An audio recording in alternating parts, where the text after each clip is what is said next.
Hey, what's up, y'all? So I am here today with the Heybike Ranger. Hey now, I had to do that joke. But yeah, I think it's a good electric bike for the price point, especially for people looking to buy their first electric bike. But another big reason why I think it's a good bike is because it is a foldable e-bike. And so you can get this bike folded up in just 2 easy steps. It takes just a few seconds. So you have 2 latches, one at the kind of the bottom of the main frame, and then one for the handlebars. And once you unlatch those, you basically just fold the bike together and it's practically ready to go. So this bike weighs about 70 pounds or so it's not as light as your regular typical bike, but it's definitely still is manageable for most people to be able to pick this up and put it in their trunk or put it in the back of their truck or whatever. And so I haven't tested out a lot of foldable e-bikes, but you can just throw this thing in the back of your car, drive somewhere else, and now you can use this as an alternate mode of transportation if you wanted to. As far as the ideal rider for this bike, it does say on the website between 5'3" and 6'3". This bike is made for people in those size ranges, and this bike does have a step-through design, so you're able to get on and off of this bike just by stepping through just like that, instead of other bikes where you have to kind of reach your leg over. So this is going to be really good for people who like that type of design to make it very easy to get on and off. And just design wise too, this is a nice looking bike. It's kind of simple and plain. It's not trying to really stand out too much. You do have the Heybike logo a few different places around the bike, but for the most part, I like this kind of clean industrial type of look that you have here. Now, one thing I will say as far as like the and it is a foldable bike, but it doesn't rattle or anything. So they did a really good job making sure everything is really nice and sturdy when you have this thing put together. Oh, and this bike does come with a water bottle holder. So that's something you don't see on every electric bike, but you do have that. It's a little small, so it might not fit your bigger water bottles, but hey, at least they threw it in there. Then also you do get a very sturdy rear rack back here, so you can attach a bag on there or carry some other things. And this bike can, I think, carry up to like around 330 pounds as far as weight. So that's a good amount of weight that you can put on the back of this thing. But I will say, be a little bit careful when you are adding extra weight on this bike, and that's because the kickstand is located a little bit further back on this bike than what I would want. And that allows this bike to be a little bit unstable, especially if you are on uneven terrain. And even if you are on flat terrain and you're messing around and putting your bag on the back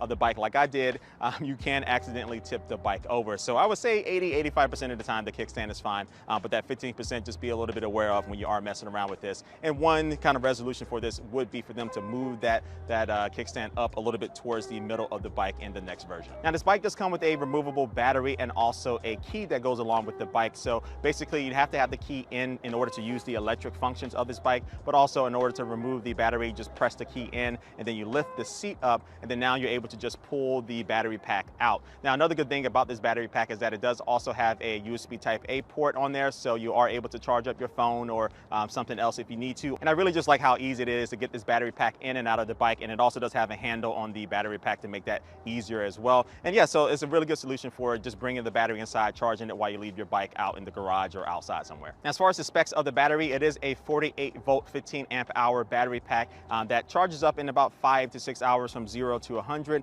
Now, as far as the range you're looking at getting out of this battery, the company says you can get up to 48 miles while using pedal assist and up to 37 miles while using just the throttle only. Now, in my testing of this bike, I did come around like 3 to 5 miles short of those particular expectations with the battery, but that's to be expected with really any electric bike. And I'm carrying a big heavy camera bag with a tripod, and I'm going up in hills, stopping and starting and stuff. So that's fine. So as far as the battery experience with this bike, I think especially for this price, you're getting some really good range, especially when you use the pedal assist mode. Now this bike does have a single 500 watt brushless hub motor, and it should get you up to a top speed of around 25 miles per hour. So let's go ahead and give that a test right now in my speed test. All right, so now for the speed test, and the first test will be just using the throttle only, no pedaling. So let's go. And so yeah, this 500 watt motor is gonna be okay for a kind of a takeoff speed. Not bad, but definitely if you're like at a red light or something, you probably want to like start pedaling. All right, so right now we're at about 15 miles per hour on the display on the bike. On my little app there, it's maybe like a mile off, going back and forth. But right now we're at 19 miles per hour. And one thing you should know is that depending on the pedal assist mode that you're in, the faster you'll go. So 1, you'll go a little bit slower, just using the throttle only. 2, you'll go a little bit faster. And 3, you'll go the fastest. So if you're trying to go the fastest with the throttle, make sure you're at pedal assist level 3. And so right now we're at 21 miles per hour on the display on the bike. And for me, this is what I've been hovering at, around 21.5 miles per hour. And you do have to take it into account, I am 6 feet tall, weigh about 225. And I do have a camera bag with some tripod and camera gear inside of it too. All right, so now for a braking test. All right, But brake's not bad, a little squeaking from the front brake, but overall, I'm liking the braking on this bike. So yeah, about 21 miles per hour just using the throttle. All right, so now this next test is going to be me using the pedal. I have the pedal assist level to level 3. Let's go. All right, so again on the website, max speed is 25. So let's see if we get that. Well, I'm working out today. Oh yeah. All right, so at 22, 23.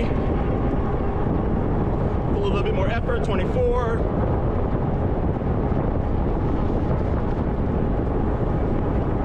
right, I'm hovering at like 24.5. And now for braking test, 3, 2, 1.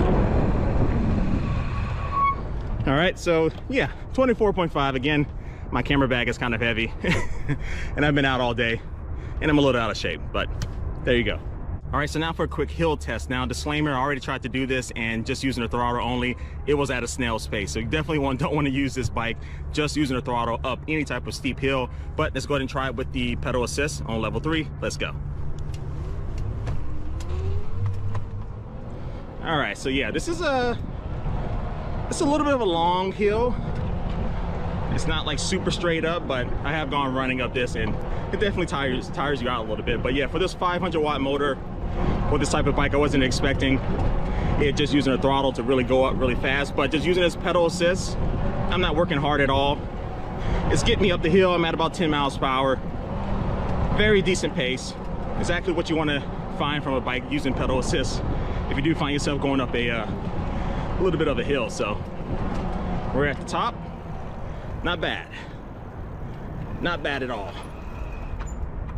Now, up on the handlebars, you will find this kind of basic multifunction display that will give you, your speed, your distance traveled and stuff. As far as brightness, it was fine most of the time, but sometimes when the sun was directly on it, I did have a hard time seeing it, but for the most part, it was good. And to the left of that, you'll find some controls to be able to go between the pedal assist, which this bike does have 3 levels of pedal assist. And also you'll find to the left of that, a button to turn on the headlight, which is decent, not the brightest, but it's decent. And then also you'll find a button for the electronic horn.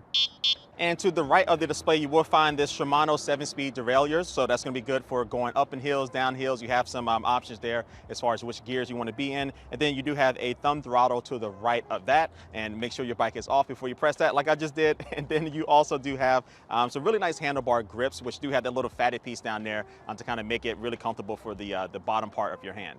Now, this bike does come with front and rear mechanical disc brakes, and it does have an integrated brake light on the back. Now, when you do press on the rear brake, that brake light does actually flash, and I like that as far as visibility when you are riding this thing in low light situations to let people know behind you what you are doing. Now, this bike does come with a front suspension fork, which is adjustable, so you can choose to lock it or unlock it, and it's good to lock it when you are riding on flat land, and then you can unlock it to get more of that type of cushioning when you are going over rough terrain and stuff. And then it does come with a suspension seat as well, so it does have a suspension system built into the seat post. All right, so now you're catching me in the middle of doing an kind of all-terrain test here with this bike. So this bike does have 2 20-by-4-inch fat tires, and these tires are made for city streets, paved roads, bike paths, but also going off on rough terrain like this. And I will tell you that these the tires are puncture resistant, so I shouldn't get it flat, hopefully, knock on wood. But yeah, this ride is super comfortable, and especially because it does have that front suspension system, but especially because of the suspension seat. And this is the first bike that I've used that does have a suspension seat, and they really do need to clean up back here. Yeah, I will tell you that this seat definitely does a great job at just dampening all of these rough spots right here. And so on other bikes, I might find myself more compelled to kind of like stand up going through stuff like this, but I've been seated this entire time and my butt doesn't hurt, so it does pass the butt test here. But yeah, for a bike for this price range, I feel very comfortable with taking this out on stuff like this. All right, so what are my final thoughts about this Heybike Ranger? Well, I will have to say that this is one of my easiest recommendations for first-time e-bike buyers, not only because of that. I think that 500 watt motor is enough for most people. The speed is really good. It's solid built. I think it looks nice. It's not super flashy. And I love the suspension seat and also the front suspension, so you have a nice, comfortable ride. And it's really kind of like a jack of all trades, especially because of the foldable design. So you can have it to be very easy to store inside of your apartment or your house, or if you do want to put this in your car and again, travel with it, it's a really good bike with this particular type of design.